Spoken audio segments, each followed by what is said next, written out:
Hello students, welcome in my video. आज मैं आप लोगों को डीएवी के क्लास 6 का नैतिक शिक्षा के पाठ 18 सिद्धांत बोध प्रश्नावली पढ़ाने जा रही हूँ। सिद्धांत बोध प्रश्नावली में इस चैप्टर में जो है कुछ प्रश्न और उसके उत्तर दिए गए हैं। तो आइए वीडियो को शुरू करते हैं।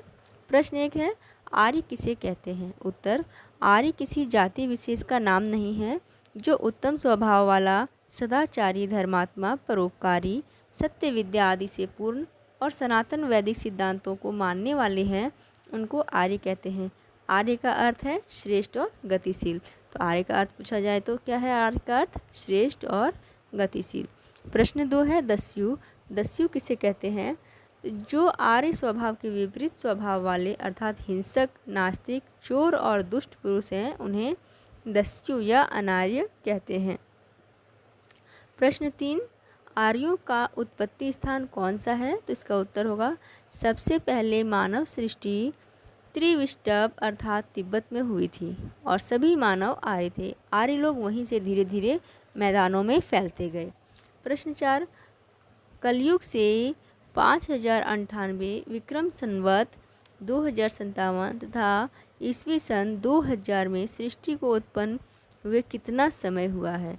देखिए, ये अलग अलग कैलेंडर का अलग अलग टाइम दिया हुआ है। यानी कि कलयुग से में जो है 5098 में, कलयुग से जो है कैलेंडर उसमें 5098, विक्रम संवत भी एक तरह कैलेंडर है, आपने इसको एसएसटी में पढ़ा होगा। तो ये इसके अनुसार से जो डेट है वो 2057 चल रहा है और ईस्वी सन में 2000। तो इस समय में जो है सो वो सृष्टि को उत्पन्न हुए में कितना समय हुआ है? तो इसका उत्तर है, सृष्टि को उत्पन्न हुए लगभग 1,97,29,29,098 वर्ष हो चुके हैं। प्रश्न 5, वर्ण किसे कहते हैं? उत्तर है, गुण, कर्म, स्वभाव से जो कार्यकलाप चुना जाता है उसे वर्ण कहते हैं। ब्राह्मण, क्षत्रिय, वैश्य और शूद्र ये 4 वर्ण हैं। वर्ण रंग से नहीं होता है, ना ही जन्म से। वर्ण गुण, कर्म, स्वभाव से होता है। प्रश्न 6 है, जाति किसे कहते हैं? जाति जन्म के आधार पर निश्चित होती है, जैसे मनुष्य, गधा, घोड़ा आदि। यानी कि जो जिस जन्म से ही जिस कैटेगरी जाति में जन्म लिया है, जैसे कि मनुष्य है तो मनुष्य का जाति का हुआ, गधा है तो गधा जाति का हुआ, घोड़ा है तो घोड़ा जाति का हुआ, इस तरह। तो जाति के अनंतर भेद या उपभेद भी होते हैं, जैसे भारतीय, जापानी, चीनी आदि। प्रश्न 7, क्या ब्राह्मण, ठाकुर, कायस्थ, खत्री आदि को जाति नहीं कहा जा सकता है? उत्तर, नहीं, ये तो वर्णों के बिगड़े हुए भेद और उपभेद हैं। प्रश्न 8, ब्राह्मण के कर्म क्या हैं?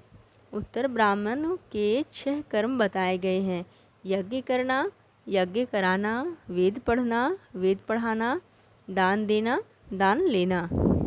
प्रश्न 9, क्षत्रिय के क्या क्या कर्म हैं? तो क्षत्रिय के निम्नलिखित 6 कर्म बताए गए हैं, यज्ञ करना, वेद पढ़ना, दान देना, प्रजा पालन, दुष्टों का दमन, देश की रक्षा। प्रश्न 10, वैश्य के कर्म कौन कौन से हैं? वैश्य के कर्म निम्नलिखित हैं, यज्ञ करना, वेद पढ़ना, दान देना, गौ पालन, कृषि, वाणिज्य। शूद्र के क्या क्या कर्म हैं? तो शूद्रों का काम अपने स्वभाव के आधार पर उपयुक्त तीनों में से एक या अनेक की सहायता करना है। ये जो ऊपर के 3 वर्ण थे ना, हमने पढ़े, ब्राह्मण, क्षत्रिय और वैश्य, तो इन सब की सहायता करना ही शूद्रों का काम है। प्रश्न 12, क्या वर्णों में परिवर्तन हो सकता है? उत्तर, हाँ, हो सकता है। यदि शूद्र का पुत्र बुद्धिमान, शिक्षा प्राप्त तथा अच्छे स्वभाव वाला है तो वह शूद्र नहीं कहा जाएगा। कर्म के अनुसार वह ब्राह्मण, क्षत्रिय या वैश्य वर्ण का माना जाएगा। वर्ण व्यवस्था से क्या लाभ है? तो वर्ण व्यवस्था से अनेक लाभ हैं। इससे समाज की व्यवस्था, नियम और परंपराएं बनी रहती हैं। कार्य विभाजन या श्रम विभाजन के सिद्धांत की रक्षा होती है। कार्य करने की स्वतंत्रता बनी रहती है। संघर्ष और कलह का अवसर नहीं मिल पाता है। सबको अपनी योग्यता के अनुसार अवसर मिलता है। प्रश्न 14, आश्रम किसे कहते हैं? तो जीवन काल की व्यवस्था के लिए आयु का वह समय आश्रम कहलाता है, इसमें योग्यता और क्षमता के अनुसार मनुष्य अपने जीवन के कर्तव्यों का सुविधा के अनुसार पालन करता है। प्रश्न 15, आश्रम कितने हैं? तो आश्रम 4 हैं, ब्रह्मचर्य आश्रम, गृहस्थ आश्रम, वानप्रस्थ आश्रम और संन्यास आश्रम। प्रश्न 16, ब्रह्मचर्य आश्रम किसे कहते हैं? तप और संयम के साथ विद्या का अध्ययन करना एवं वेद आदि अच्छे ग्रंथों का स्वाध्याय करना ब्रह्मचर्य है। यानी कि जब बच्चों का जो स्टडी का टाइम होता है, एज होता है ना, जिसका जिस टाइम में बच्चे जो है वो पढ़ना लिखना सीखते हैं, तो उसको ब्रह्मचर्य कहा गया है। गृहस्थ आश्रम किसे कहते हैं? ये ब्रह्मचर्य का जो एज होता है वो 1 से लेकर 25 साल के एज तक का होता है। उतने टाइम तक बच्चों का पढ़ने लिखने का टाइम है।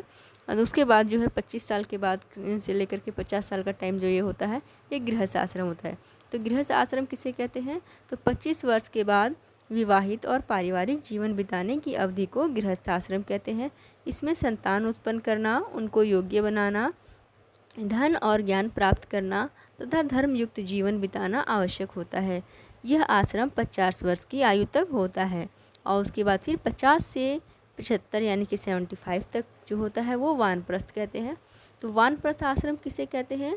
तो गृहस्थ से निवृत्त होकर, यानी गृहस्थ से अब छुट्टी लेकर के उसको त्याग करके निवृत्त होकर के वन में या घर से बाहर कहीं भी आश्रम आदि में रहते हुए स्वाध्याय करना, धार्मिक क्रियाओं का संपादन करना तथा समाज की सेवा करते रहना वानप्रस्थ कहलाता है। धन से वैराग्य एवं परलोक की सिद्धि की साधना इस आश्रम में की जाती है। त्यागपूर्ण जीवन बिताना इस आश्रम में प्रमुख होता है। प्रश्न 19, संन्यास आश्रम किसे कहते हैं? तो परिवार की सीमा को छोड़कर केवल मानव रूप में जीवन को समाज के अर्पण कर देना संन्यास है।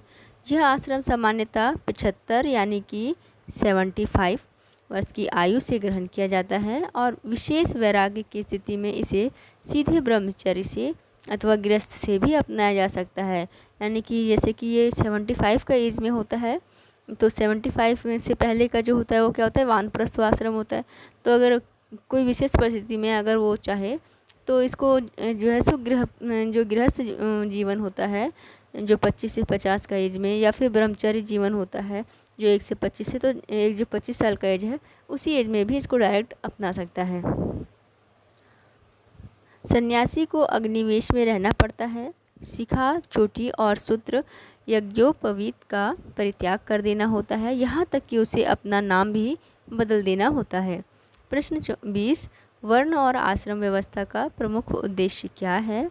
तो वर्ण का संबंध सामाजिक व्यवस्था और सामाजिक उन्नति से है और आश्रम का संबंध निजी जीवन और व्यक्तिगत उन्नति से है। व्यक्ति और समाज एक दूसरे पर निर्भर हैं। दोनों प्रकार की उन्नति से ही सुख और शांति संभव है। तो आपका ये चैप्टर यहाँ पर समाप्त हो जाता है। आई होप आप लोगों को वीडियो समझ में आई हो, चैप्टर समझ में आया हो, तो और आप लोगों को वीडियो ये अच्छी लगी हो तो प्लीज़, अगर आप लोगों को अच्छी लगी है तो मेरे चैनल को सब्सक्राइब करें और वीडियो को अपने भी फ्रेंड्स में भी ज़्यादा से ज़्यादा शेयर करें। Thanks for watching.